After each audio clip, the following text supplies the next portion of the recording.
মদ এবং জল। মদ যদি শেষ হয়ে যায় তখন জল ঢালতে হবে।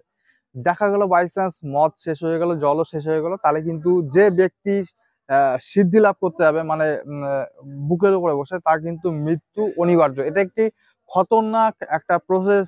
দেখুন এইটা সমাধি দেওয়া রয়েছে, তো এখানে কিন্তু পুরো গর্ত হয়ে রয়েছে। এটা যদি একটু দূর থেকে দেখায় আপনি বুঝতে পারবেন, দেখুন গর্ত হয়ে রয়েছে। রীতিমতো তাকে উলঙ্গ করে নদীতে স্নান করিয়ে নিয়ে তাকে শুইয়ে বুকের উপরে বসে তিনি কিন্তু রীতিমতো মদ ঢালতে আরম্ভ করে। আর মদ ঢালতে ঢালতে ঢালতে ঢালতে যে উনি শেষমেশ কিন্তু দেবীর দর্শন পেয়েছিলেন এবং দেবীর থেকে বরদান কিন্তু উনি পেয়েছিলেন। কি বরদান নিয়েছিলেন? যে আমি যে মানুষকে বলবো ভালো হতে, সেজন্য ভালো হয়ে যায়, এইটুকুনি কিন্তু সে বরদান চাইছিল। আজকে আপনাদের এমন একটা শ্মশানে নিয়ে এসেছি। এই শ্মশানে ভয়ঙ্কর একটা গল্প রয়েছে, যেটা প্রায় আপনার বলতে পারেন 50 থেকে 60 বছর আগে। তো আমার মনে নেই অতটা যে কত বছর আগে সেই গল্পটা, একদম বাস্তব ঘটনা যেটা আপনাদের গল্পের মাধ্যমে তুলে ধরবো। তো আজকে আমি এসেছি পূর্ণগঞ্জ মহাকাল শ্মশান।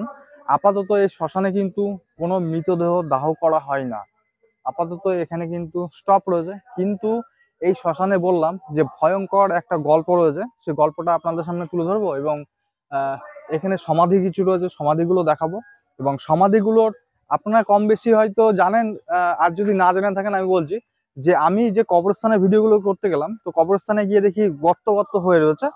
কিন্তু আমাদের মধ্যে যেগুলো সমাধি দেয়, সেই সমাধিগুলো কিন্তু রীতিমতো সিমেন্ট বালি ইট দিয়ে সেটাকে ভালো গাঁথনি করে কিন্তু একটা প্রোটেক্ট করে রেখে দেয়। কিন্তু এই যে শ্মশানটাই, এই শ্মশানে সমাধি এমন ভাবে দিয়েছে যেখানে আপনার প্রত্যেকটা সমাধি বলতে পারেন পুরো গাড্ডা হয়ে গিয়েছে, কেউ কিন্তু দেখার নেই।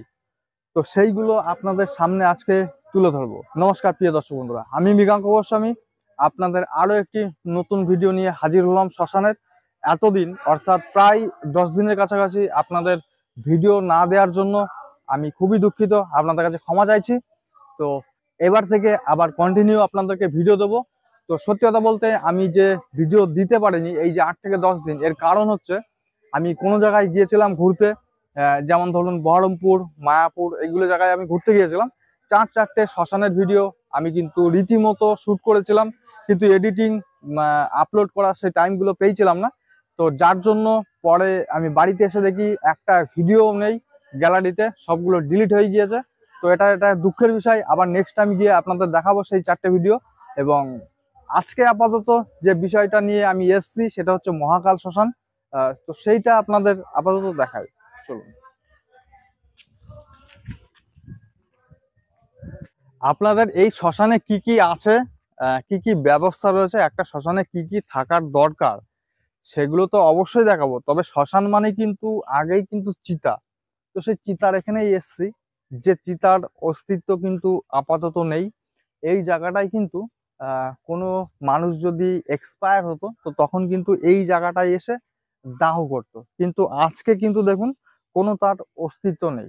আর ওই পেছনে যেটা দেখছেন ওটা কিন্তু হচ্ছে যেটা বলা হয় ইছামতি নদী। ইছামতি নদী এর আগের ভিডিও যেটা আপনাদের আপলোড করেছিলাম, তো সেই সময় কিন্তু জল ছিল না এই ইছামতি নদীতে। কিন্তু দেখুন এখন যেহেতু বর্ষার টাইম, নদীতেও জল বেড়েছে, যেটাকে বলা হয় চূর্ণী নদী। তো চূর্ণী নদীতে জল বাড়ার কারণে দেখুন এটাও কিন্তু ভরপুর হয়ে গেছে পুরো জলে। কিন্তু এই যে পানা, কচুরি পানা বলে এগুলো, কচুরি পানার জন্য কিন্তু জলটা দেখা যাচ্ছে না। তো এদিকে যদি একটু আসা যায় তাহলে পরে বোঝা যাবে যে দেখুন একদম আহ একদম ধারের কাছে কিন্তু জল চলে এসছে, কতটা জল। তো যাই হোক প্রিয় দর্শক বন্ধুরা, এই জায়গাটায় কিন্তু একটা টাইমে দাহ করতো। আর এই যে এই সাইডটা দেখতে পাচ্ছেন, এই সাইডে কিন্তু সব সমাধি দেয়া। ঠিক আছে, ক্যামেরাটা আমার কাছে দেখুন, এই সাইডে হচ্ছে সব সমাধি দেয়া রয়েছে। ওই দেখুন সমাধি দেয়া, এগুলো সব সমাধি দেয়া। কিন্তু বিষয় হচ্ছে যে ওই যে একটা সমাধি দেয়া, দেখুন এইটা সমাধি দেয়া রয়েছে। তো এখানে কিন্তু পুরো গর্ত হয়ে রয়েছে। এটা যদি একটু দূর থেকে দেখায় আপনি বুঝতে পারবেন, দেখুন গর্ত হয়ে রয়েছে। আর ওই দিকে যদি দেখা যায় তাহলে ওই দিকেও কিন্তু দেখেন গর্ত গর্ত হয়ে রয়েছে, এদিকেও একটা গর্ত হয়ে রয়েছে, আর ওই দিক দিয়েও গর্ত হয়ে রয়েছে। তো এই হচ্ছে পরিস্থিতি। যে মানে কবরস্থানের যেরকম পরিস্থিতি হয়, ঠিক সেই রকম পরিস্থিতি কিন্তু এখানেও হয়ে রয়েছে। একটা মৃতদেহকে সমাধি দিয়েছে, সেটা এখানে কিন্তু গর্ত হয়ে রয়েছে। তো যাই হোক, এবার আপনাদের ওই দিকটা একটু ঘুরিয়ে দেখাবো, তারপরে আপনাদের যে এই শ্মশানের একটা মারাত্মক ঘটনা সেটা আপনাদের সামনে তুলে ধরবো। এই আরেকটা হচ্ছে সমাধি। এই যে সমাধি, কিন্তু দোষের মধ্যে এখানে যে কটা সমাধি, সেই একটা সমাধিরও কিন্তু না ঠিকানা আছে, না মৃত ব্যক্তির নাম, কোনোটাই দেয়া নেই। সমাধি বাস এইটুকুনি। আর এই হচ্ছে শিবলিঙ্গ।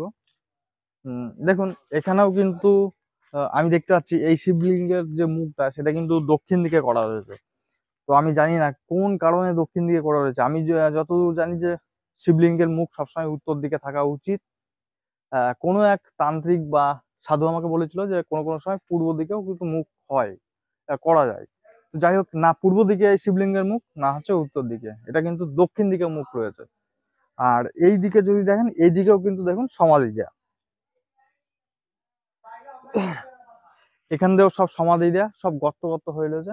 আর এই জায়গাটাও কিন্তু মৃতদেহ দাহ করতো, কিন্তু আপাতত বললাম যে এই শ্মশানে কোনো মৃতদেহ নিয়ে আসে না, দাহ করে না। এই অবস্থায় কিন্তু রয়েছে। এই পাশে রয়েছে দেখুন পায়খানা বাথরুম করা, যেটা খুবই একটা ভালো ব্যবস্থা। কিন্তু দোষের মধ্যে এখানে কোনো পার্মানেন্ট চিতা নেই। এটা হচ্ছে দুঃখের বিষয়। দুঃখের বিষয় এটা হচ্ছে যে এই শ্মশানে আপাতত কোনো মৃতদেহই আসে না। আমি যে বললাম যে এই শ্মশানের ভয়ানক একটা গল্প, যেটা সত্যি ঘটনা আপনাদের গল্পের মাধ্যমে তুলে ধরবো, তো সেটা হচ্ছে যে দেখুন, আমি ওই ভিডিওতেও আপনাদেরকে বলেছি, হয়তো কম বেশি আপনারা দেখেছেন, তারা হয়তো আবার দেখবেন। তো বলে রাখি যে এই শ্মশানে একটা টাইমে বীর্য বাবা বীর্য বাবা এক সাধু থাকতেন। তা উনি হচ্ছে আমার মনে নেই যে কোন তন্ত্র, তবে যত সম্ভব 85 তন্ত্র এরকম ধরনের কিছু একটা সাধনা, যে সাধনা করতে হলে পরে আপনার রীতিমতো কুমারী মেয়ে যারা মারা যায়, তো তাদেরকে কিন্তু সমাধি দেওয়া হয়। ওই সমাধি থেকে তুলে মৃতদেহটাকে উলঙ্গ অবস্থায় আমাবস্যার রাত্রে তার বুকের উপরে বসে রীতিমতো মদ আর হচ্ছে জল মন্ত্র পড়তে হবে এবং মুখে ঢালতেই হবে। ঠিক আছে, মানে যতক্ষণ না ওই দেবী, যে পিচাসে দেবী, যাই হোক এটা কিছু বলে যে তন্ত্রটা সিদ্ধি, ওটা আমি জানি না। ওই দেবী যতক্ষণ না সামনে আসবে, এসে বরদান করবে, ততক্ষণ ঢালতেই হবে মদ এবং জল। মদ যদি শেষ হয়ে যায় তখন জল ঢালতে হবে।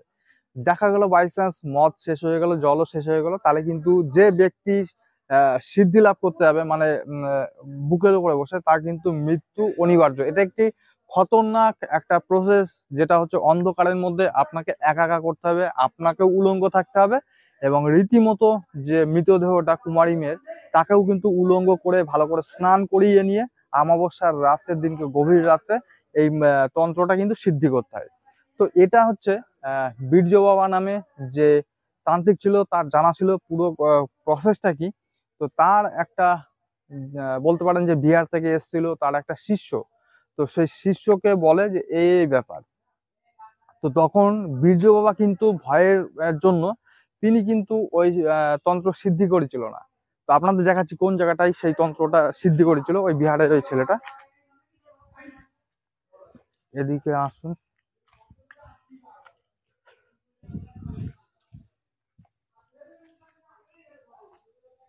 তো আপনাদেরকে বললাম যে এই জায়গাটায় কিন্তু আগে মৃতদেহকে দাহ করতো।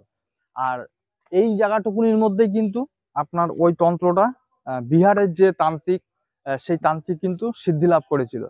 তো তখন যখনকার কথা আমি বলছি, যে তখন কিন্তু ওই মানে বীর্য বাবা উনি, উনার সম্বন্ধে কোনো আমি খারাপ কথা বলতে চাই না, উনাকে অসম্মান করতে চাই না, যেহেতু উনি আপাতত এক্সপায়ার হয়েছে। তার যে মৃতদেহ এখন কিন্তু রানাঘাটে যে হালালপুর শ্মশান আছে, সেই হালালপুর শ্মশানে কিন্তু সমাধি দেওয়া রয়েছে। তো সেই তান্ত্রিক বাবা অর্থাৎ বীর্য বাবা কিন্তু ভয়ের জন্য সেই তন্ত্র সাধনা কোনোদিনই করেনি। আহ, তিনি চেয়েছিলেন যে তার যে শিষ্য বিহার থেকে এসেছিল, তার দিয়ে সেই তন্ত্রটা কতটা সঠিক এবং কতটা এটা বেঠিক সেটাকে পরীক্ষা করার জন্য তাকে বলেছিল যে তুমি এখানে তন্ত্র সিদ্ধি করবা, আমি ওই সাইডে বসে থাকবো। তো তোমাকে লক্ষ্য করব, বাই চান্স যদি কিছু হয়, তোমার কোনো ক্ষতি করে, তাহলে পরে সঙ্গে সঙ্গে এসে তোমাকে আমি সাপোর্ট করব। তো এরকম ধরনের কথা বলে সেই অমাবস্যার রাতের দিনকে কুমারী মেয়ের দেহ তোলে এখান থেকে, তুলে নিয়ে কিন্তু সেই যে তান্ত্রিকটা, সেই তান্ত্রিক কিন্তু সেই যে প্রসেস চলে, সেই প্রসেস অনুযায়ী কিন্তু রীতিমতো তাকে উলঙ্গ করে নদীতে স্নান করিয়ে নিয়ে তাকে শুইয়ে বুকের উপরে বসে তিনি কিন্তু রীতিমতো মদ ঢালতে আরম্ভ করে। আর মদ ঢালতে ঢালতে ঢালতে ঢালতে তখন বীর্য বাবার যে তান্ত্রিক, উনি কিন্তু ওখান থেকে ছেড়ে চলে যায়, মানে উনি পালিয়ে চলে যায়। যেহেতু অনেকটা টাইম হয়ে গেছিল, তো উনি এখান থেকে চলে যায়, আর নেই। কিন্তু এই যে যে তান্ত্রিকটা যে সিদ্ধি লাভ করছিল, সে কিন্তু তার কন্টিনিউ সেই কাজটা চালু রেখেছিল। তো চালু রাখতে রাখতে এইবারটা ঘটনাটা কি, ঘটনাটা হচ্ছে যে উনি শেষমেশ কিন্তু দেবীর দর্শন পেয়েছিলেন, এবং দেবীর থেকে বরদান কিন্তু উনি পেয়েছিলেন। কি বরদান নিয়েছিলেন? যে আমি যে মানুষকে বলবো ভালো হতে, সেজন্য ভালো হয়ে যায়, এইটুকুনি কিন্তু সে বরদান চাইছিল। আর তার মধ্যে কিন্তু একটু পাগলামি ভাব ছিল। পাগলামি ভাব না থাকলে পরে এইসব কাজ কখনোই সিদ্ধি করা যায় না। তো যাই হোক, তখন কিন্তু সেই দেবী উনাকে বলে দেয় যে তোমার যে গুরুদেব, সে গুরুদেব কিন্তু তোমার সঙ্গে চিটিং করেছে। সব ডিটেল ঘটনাটা বলে। তখন কিন্তু এনার মধ্যে, এই যে তান্ত্রিক যে সিদ্ধি লাভ করলো, তার মধ্যে কিন্তু প্রচন্ড রাগ হলো একটা। রাগ হয়েও কিন্তু সে চুপচাপ থাকলো। চুপচাপ থেকে এই যে আপনার বট গাছটা, তো সকালবেলা ওই তান্ত্রিক কিন্তু ওখান থেকে সিদ্ধি লাভ করে এই বট গাছের নিচে বসে ধ্যান করছিল। সকাল যখন হয় তখনই কিন্তু বীর্য বাবা আসে তার সামনে এসে আহ, কথা বলার আগেই কিন্তু সেই শিষ্যটা বলে বসে যে আপনি এখান থেকে পালিয়ে যান, না হলে কিন্তু আমি মেরে দেবো আপনাকে। তো তখন বীর্য বাবা কোনো কথা জিজ্ঞাসা না করে এখান থেকে পালিয়ে চলে যায়। কেন চলে যায়? কারণ উনি তখন ভেবেছিল, দুঃখিত, উনি তখন ভেবে নিয়েছিল যে এ কিন্তু সিদ্ধি লাভ করেছে এবং সবকিছু আমার বিষয়ে জেনে গিয়েছে, তো কিছু হওয়ার আগে ওই জন্য আমি এখান থেকে চলে যাই। তো তখন কিন্তু বীর্য বাবা এই জায়গাটা ছেড়ে চলে যায়। আজও পর্যন্ত সে এইখানটায় আসেনি, এবং আপাতত কি করে আসবে, সে এক্সপায়ার হয়ে গিয়েছে রীতিমতো। কিন্তু হালালপুর শ্মশান রানাঘাট, সেখানে কিন্তু ওনার সমাধি দেওয়া রয়েছে। এই হচ্ছে শ্মশানের ঘটনা, আপনাদের বললাম। আর ওই দিকটা দেখতে পাচ্ছেন, ওইদিকে হচ্ছে মায়ের মন্দির রয়েছে। আর এই দিকে হচ্ছে একটা বিশ্রাম ঘর করে দিয়েছে। বিশ্রাম ঘরটা করার উদ্দেশ্য হলো যে মৃতদেহের সঙ্গে যে সকল ব্যক্তি আসবে, বৃষ্টি আসলে পরে যারা তারা যেন আশ্রয় নিতে পারে, এই জন্য বিশ্রাম ঘরটা করার উদ্দেশ্য। তো যাই হোক, এখানে চিতা নেই। কোনো সময় যদি বাই চান্স এখন কোনো মৃতদেহ আসে, যদি দাহ করে, তাহলে এখন বৃষ্টি আসলে কিন্তু দাহ করা একদম পুরো বন্ধ হয়ে যাবে। তো এই হচ্ছে বিষয়, কিন্তু আপাতত কিন্তু এখানে কোনো মৃতদেহ আসে না। তো এই যে হচ্ছে আপনার ছোট্ট একটা শ্মশান, যে শ্মশানের ভিডিওটা আপনাদের এর আগেও তুলে ধরেছিলাম। তো যাই হোক, প্রিয় দর্শক বন্ধুরা, যদি কোনো ভুল হয়ে থাকে তাহলে আমাকে ক্ষমা করবেন। আর যারা সাবস্ক্রাইব করে ভিডিও দেখছেন, আপনাদেরকে অসংখ্য ধন্যবাদ জানাই।